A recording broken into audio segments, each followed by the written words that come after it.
Bismillahirrahmanirrahim. Assalamualaikum warahmatullahi wabarakatuh. Alhamdulillah, salatu wassalamu ala rasulillah wa ala alihi wa sahbihi wa mawalah, amma ba'd. Yang sama-sama kita hormati Bapak Kiai Haji Bahauddin Nur Salim atau Gus Baha, Habib Hussein, Habib Ali, Bapak Ibu sekalian, rahimakumullah. Pertama-tama atas nama Pusat Studi Al-Quran, atas nama Cari Ustadz.id, atas nama Pesantren Baitul Quran, tentu kita mengucapkan terima kasih atas perkenan Gus Baha yang untuk kesekian kalinya membersamai kita semuanya.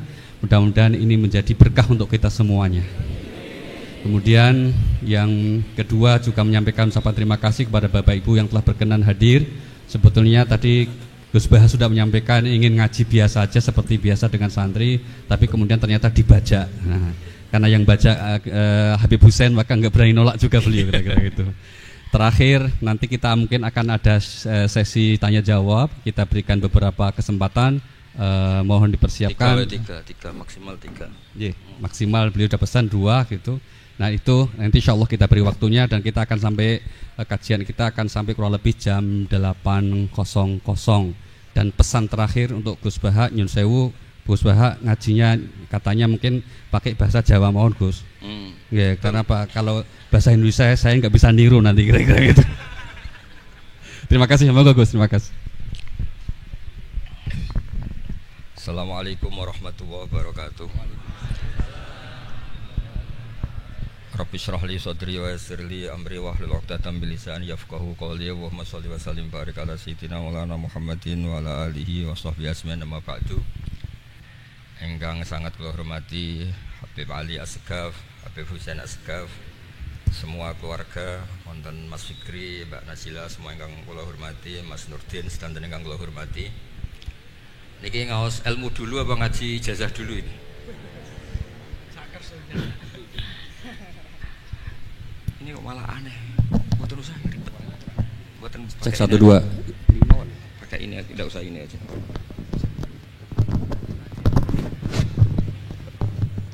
Gampang mana? Jelas. Nah.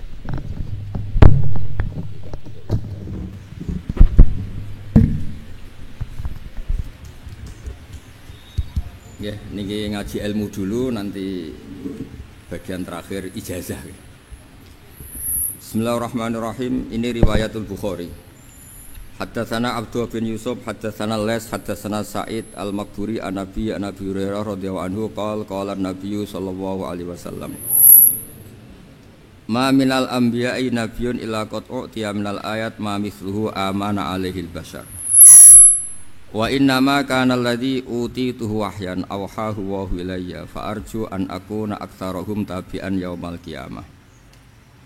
Dados kita tahu semua nabi itu punya mukjizat, ya, semua nabi itu punya apa? Mukjizat. Mukjizat itu hal yang luar biasa yang memastikan manusia itu tidak bisa menyainginya atau menandinginya. Dan rata-rata mukjizat nabi dulu itu fisik. Misalnya ontanya Nabi Soleh itu kan onta tapi keluar dari batu, itu kan aneh, aneh sekali. Atau tongkat Nabi Musa bisa simsalabim mengeringkan laut apa? Merah. Semua nabi itu punya mukjizat dan semuanya berbentuk fisik. Kecuali mukjizatul Rasulullah sallallahu alaihi wasallam itu berupa Al-Qur'an.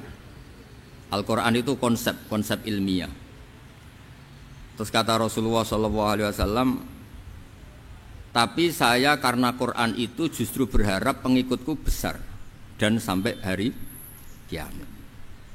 Sekarang kita logika ya. Andaikan kamu punya tongkatnya Nabi Musa, kalau kamu suka uang, kepikirannya dijual apa dipakai? Kalau kamu suka uang, dipakai. Kalau kamu ahli suudon itu pikirannya ndak, ini asli ndak. Karena yang melihat di Turki itu ya sebagian gitu. Kalau yang suka perdukunan itu bayangkan itu miliknya. Mungkin dipakai ngakali orang atau apa, pokoknya bayangkan itu miliknya. Kalau yang kolektor pikirannya itu nanti ini laku berapa. Tapi kalau peneliti mungkin pikirannya itu ini asli apa enggak? Bukti aslinya apa? Repot lah. Lagi pula kalau kamu punya utang terus mau apa? Istri kamu marah mau apa? Kalau pakai tongkat. Nah, beda dengan mukjizatnya Quran itu semuanya apa? Ilmiah.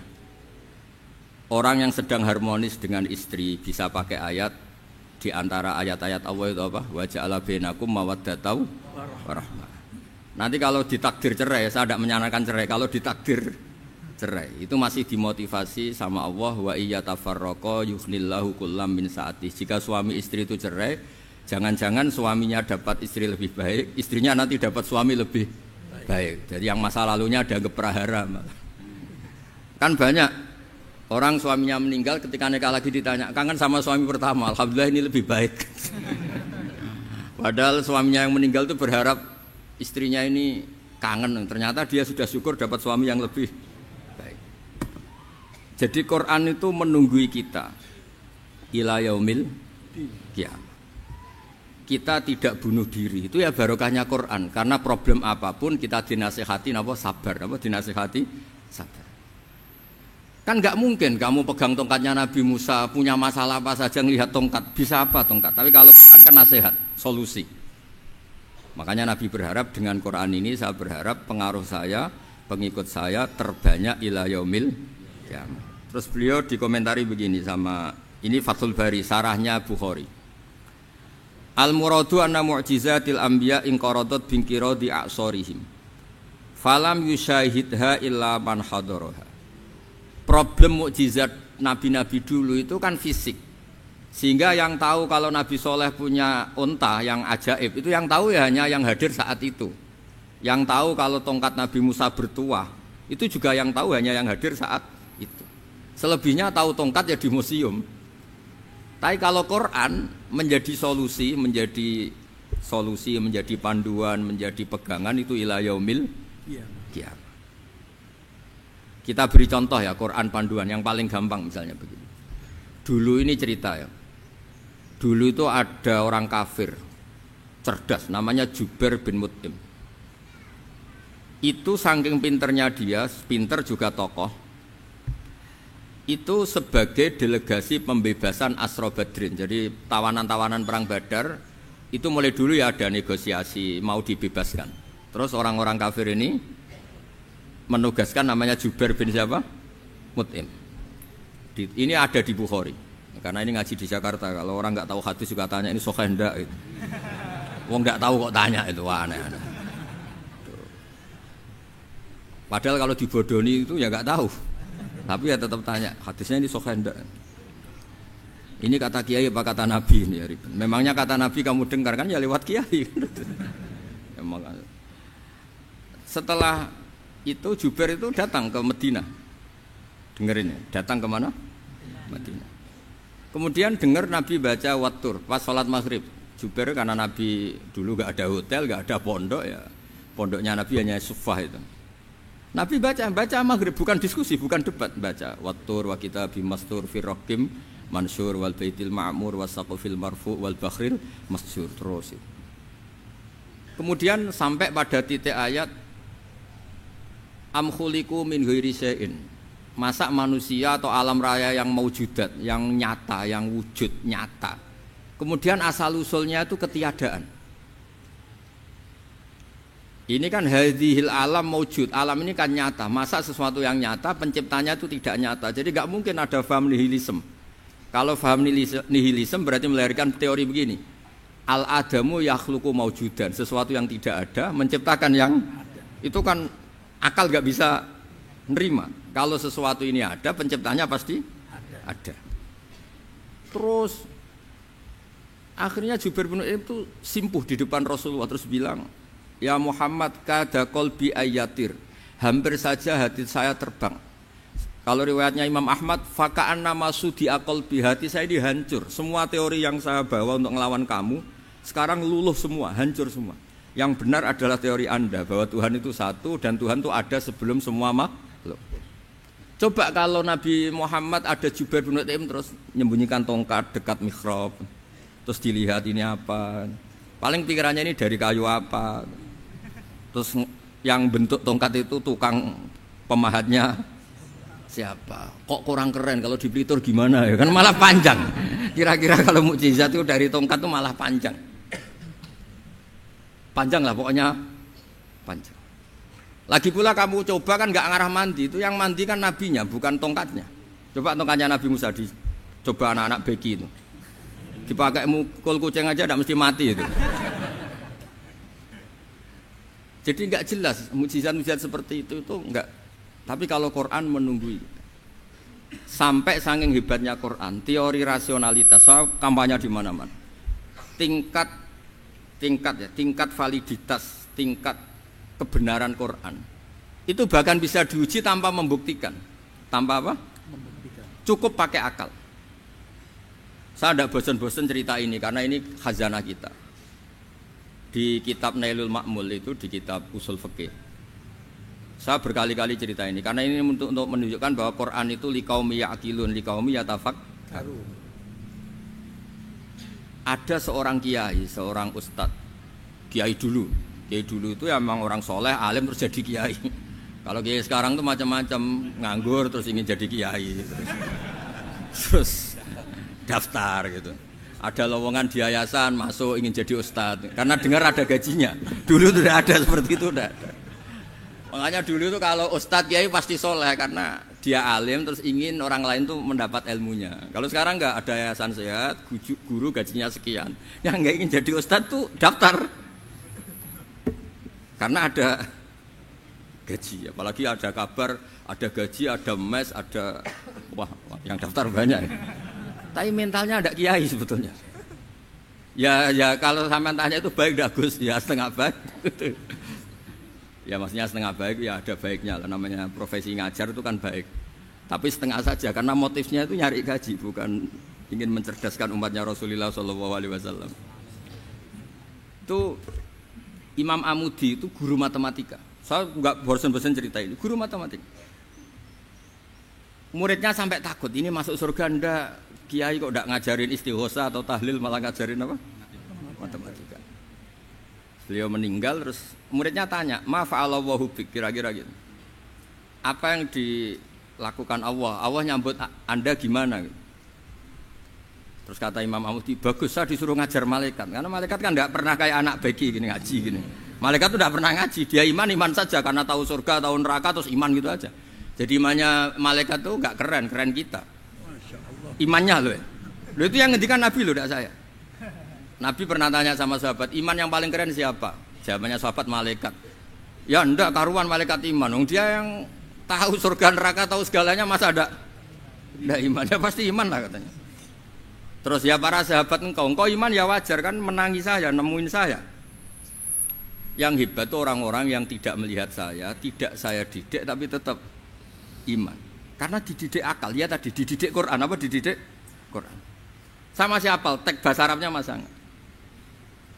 Terus Imam Amudi kata Allah, suruh dia ngajarin para malaikat cara menemukan saya. Malaikat dikumpulin terus Imam Amudi disuruh ngajar. Sama singkat kata-katanya Allah di mimpi itu. Istadilla ala wahdaniyati bihadrati malaikati. Tolong ajarkan cara menemukan saya padahal Anda ini manusia yang tidak melihat saya. Anda di Jakarta kan lihatnya gedung-gedung. Paling jadi khayal terus nikmat lah, Anda ikut punya tapi ikut nikmati. Itu orang desa-desa kalau ke Jakarta itu pokrol. Wah di Jakarta itu gedungnya tinggi-tinggi, tidak kayak kampung sini. Lo udah ikut punya, ikut bangga. Di Jakarta orangnya cantik-cantik, tidak kayak orang sini. Padahal dia ya dapat orang cantik gitu. Jadi Allah itu saking pinternya, miskin-miskin ya bisa berkhayal dan bahagia. Itu alhamdulillah betul. Akhirnya itu apa ini anak-anak begini saya tak niati ngajar standar anak-anak akademik. Terus pertama yang diajarkan hanya bilang gini, sama siapa teknya? Ya malaikat wahi para malaikat. Terus beliau bilang, nisbatus naini wassalasah ila malanihayata lahu nisbatul far'i ilal asli. Angka itu jumlahnya berapapun 2, 3 sampai triliunan. Semuanya itu nisbatul far'i ilal asli. Binisbat ilal wahid nisbatul far'i ilal asli. Angka 2 ya cabangnya 1, 3 ya cabangnya 1, 1 triliun ya cabangnya 1. Tetap yang asal usul adalah angka 1. Itu nangis semua malaikat.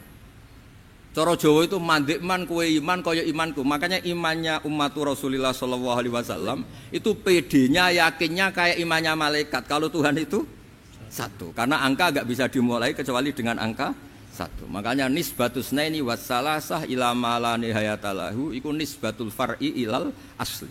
Semuanya itu nisbatnya cabang ke induk. Berarti semua alam raya ini tetap asal usulnya satu, yaitu qul huwallahu ahad. Nah, itu namanya akal. Umatnya Rasulullah itu ditinggali mukjizat akal lewat panduan Quran, sehingga meskipun kita tidak menangi Rasulullah, tidak menangi sahabat, kita tidak tahu malaikat Jibril, tapi cara iman kita ini tidak kalah keren. Yakin hakul yakin. Terus kedua, gambar. Kamu gambar rumah, gambar hewan, gambar apa saja, mesti dimulai satu titik. Entah gambar kamu bagus, entah jelek, tetap dimulai satu titik. Nah, titik ini namanya nuqtatul wujud. Semua alam raya dimulai dari satu titik, yaitu nuqtatil wujud. Makanya Quran dimulai bismillah, dan bismillah itu dipilih sama Allah pakai pertama ba itu ada titik. Itu kata semua ulama. Itu titik itu singkatan dari bi kana makana wa bi yakunu mayakun. Karena saya semuanya ada. Bi itu karena saya. Jadi makanya santri-santri beki tidak usah bayangkan kamu jadi wali terus bisa terbang ke Mekah, tidak usah. Kalau terbang ke Mekah ya sudah umroh aja bayar. Kalau enggak ya maklaran KBIH atau apa. Pokoknya cari gratis itu. Ya gratis kan, dapat orang 10 gratis satu. Terus orang enggak umroh-umroh dirayu-rayu supaya umroh. Repot. Itu pelanggaran fikih itu. Kalau orang punya utang itu wajibnya nyaur utang dulu gitu. Wah repot. Saya itu juga sering bingung di kampung-kampung. Gus sama umroh. Kenapa? Dapat gratisan. Minta uang saja buat nyaur utang. Enggak boleh Gus. Wah secara fikih yang wajib itu nyaur utang bukan umroh. Enggak boleh Gus diminta uang, enggak boleh, harus umroh. Udah gitu saya ini bingung Gus mau umroh. Enggak nikmati. Kenapa? Disuruh ngajar Gus. Repot semua kalau ibadah mergawe ya gini, bingung semua.